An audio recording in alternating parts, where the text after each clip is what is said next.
Hello, Order fans, and welcome to another installment of Mines MidWeek with Colorado School Mines football coach Bob Stitt. Coach, how are we doing today? Doing great, doing great. Just getting prepared for this week. All right. Well, let's talk about last week real quick. 48-28 loss at current third-ranked CSU Pueblo in Pueblo. Take us through the game a little bit from your perspective on the sidelines. You know, we knew we were going up against a very good football team, and we needed to match them on what they were doing, and we needed to score when we had opportunities, and we had a good opportunity to take the lead at 14-10 after we'd already.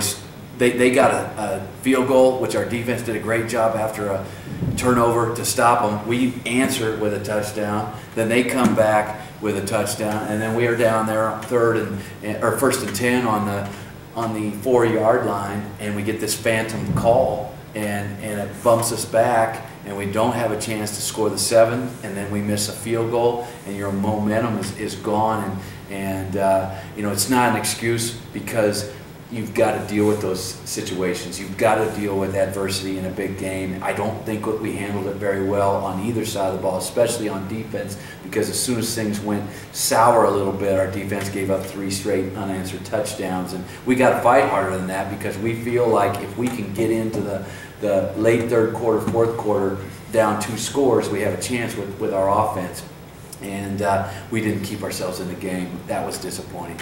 Okay, well, looking at the numbers, the offense seemed to play pretty well. You had almost 500 yards, 97 plays, 32 to 27. You had an advantage on time of possession. What would you think is the major disconnect there? Was it turnovers, just not being able to finish drives? What kind of kept the offense from scoring more points? But early, not being able to finish that one drive was huge. We had some drop passes. We got banged up a little bit at quarterback.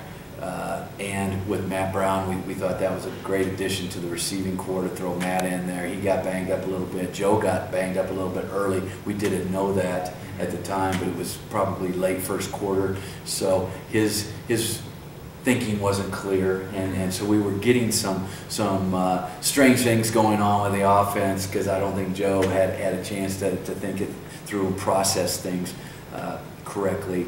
But the stats lie in something like that, because we did run a lot of plays, but we weren't making plays.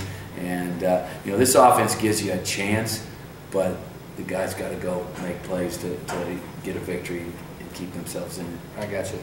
Okay, I want to talk about one player real quick.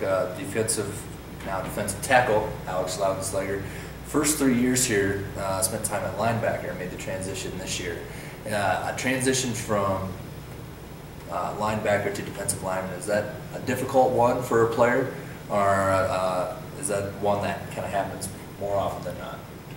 Well, Goldie handled it pretty well. I think it's a good transition, because anytime you move somebody forward, they're more athletic and fast and quick than most guys that you recruit out of high school in that position. And it's the same thing that we did with Tyler Denson. He's a safety in high school, and then we moved him to linebacker, and then you want to keep moving guys up, and moving a linebacker up to D-line. Now all of a sudden, you got quickness and speed that they're not used to blocking. You just got to get bigger, and he did the job in the weight room, and I mean, he's a fantastic player and a great leader on the defensive side. All right, well, let's look ahead to this week. You guys will take the trip to Grand Junction for a matchup with Colorado Mesa on Saturday. Last year, pretty good end game in this matchup. 34-7 victory for you guys. You've won 4 straight in the series, and in the Nicus Cup series, which has been around since 2010, you guys are 3-0. What are you expecting to see out of the Mavericks this year? A much better football team. They're very well coached. We've been facing their coaches for a long time at different places, at Kearney and at Shadron, and we really respect what they do as a coaching staff. And they've been there 2 years now, and they're getting their guys to play the game the way that they want them to play it. So I expect a really tough game on Saturday, and our kids are going to have to come to play, and they're going to have to earn it. They're going to have to play all day long, and it's not going to be easy. And winning a college football game is not easy, and that's what we have to understand, that it's easy to play from ahead, you know, but you know, how do you get ahead? You got to grind. If something goes wrong and you're not ahead, you got to keep yourself in it to give yourself a chance down the line. And that's what we talked about from this last week. And I hope our kids are really thinking about this going into Mesa. All right, Coach. Well, fans, it's time for Play of the Week, so we're going to head over to the film room, and we'll meet you guys over there.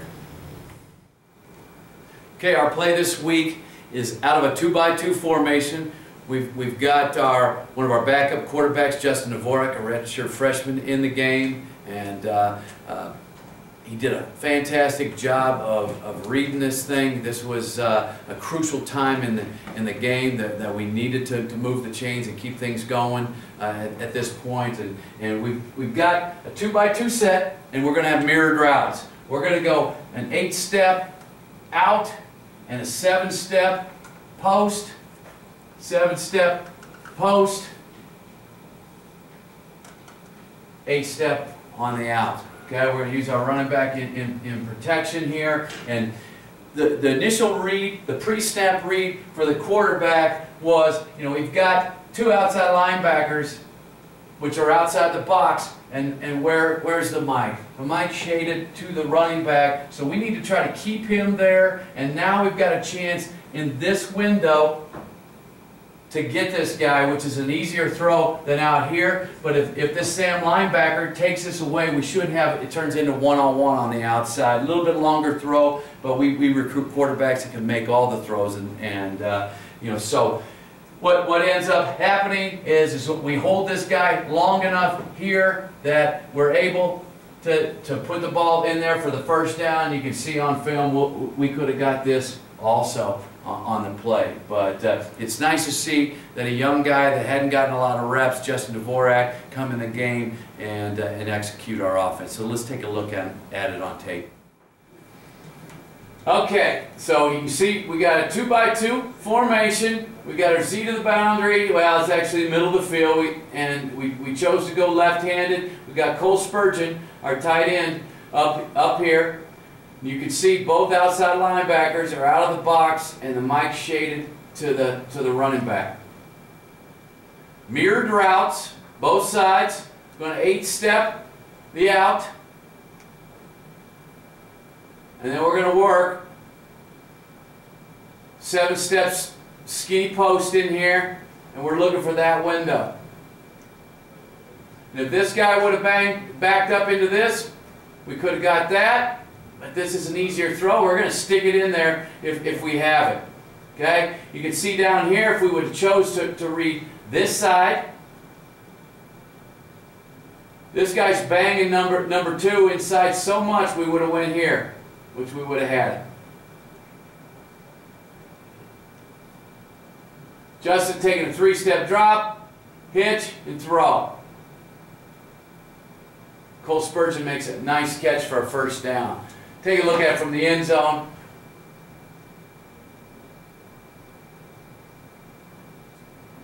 Okay, O-line does a nice job of the D-end crosses our tackle's face. He just flattens it. Justin does a nice job staying in the pocket and making the strong throw. Really a nice throw and catch. All right, fans, just a reminder, the Ore Diggers will head to Grand Junction for a matchup with Colorado Mesa at 1 p.m. on Saturday. Coach, thanks for stopping by. Good luck this weekend. Fans, that's all the time we have for this week. We'll see you next time.